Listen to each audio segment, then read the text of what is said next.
In this pencast, I'm going to talk about the steps to brainstorm an idea for an integrated study.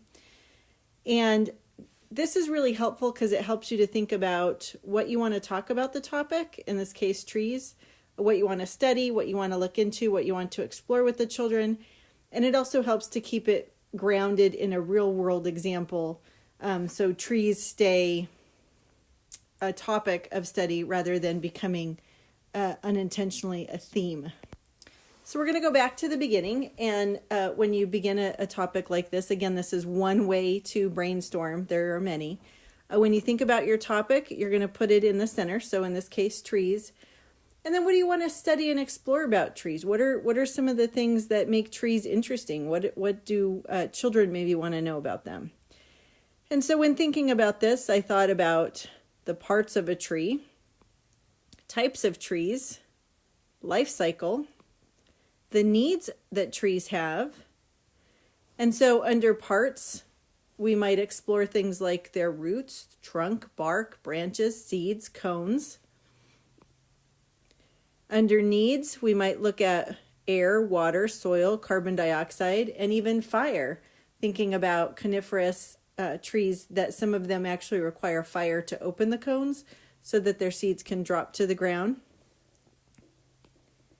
The life cycle of a tree, so thinking about seeds, sprouts, sapling, mature tree, a dead tree, which is called a snag. So we're introducing specific vocabulary, and a rotting log. And of course, along with that, looking at tree rings and how they help us to understand the tree's growth. Types of trees, I definitely want to think about and explore deciduous, which are leafy. They drop their leaves in the fall. Those are trees like oak, maple, elm, and then maybe some local examples, mulberry or ash, for example. And then I want to think about coniferous, which are evergreen. They have needles and cones. Pine, cedar, and fir are examples. And then in California, specifically, it would be interesting to look at the giant redwoods.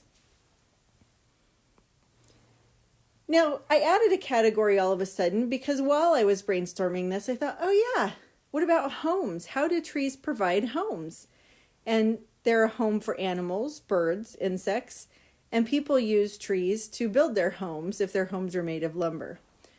I also suddenly thought about careers and how I might want to talk about an arborist or an environmentalist, a forester or a tree farmer, in terms of maybe somebody who farms Christmas trees or farms almond or orange or those type of orchards. So that then becomes the ideas that I want to explore with the children, that I want to study. And this will help guide me as I think about planning my curriculum, as I think about brainstorming ideas and activities. And we'll do that in the next screencast. So hopefully this has helped you to think about your topic and helped you to see how you might brainstorm and get started in identifying ideas. Again, keep in mind that you do not have to have or study everything that you've written on here. This is just a first step in brainstorming.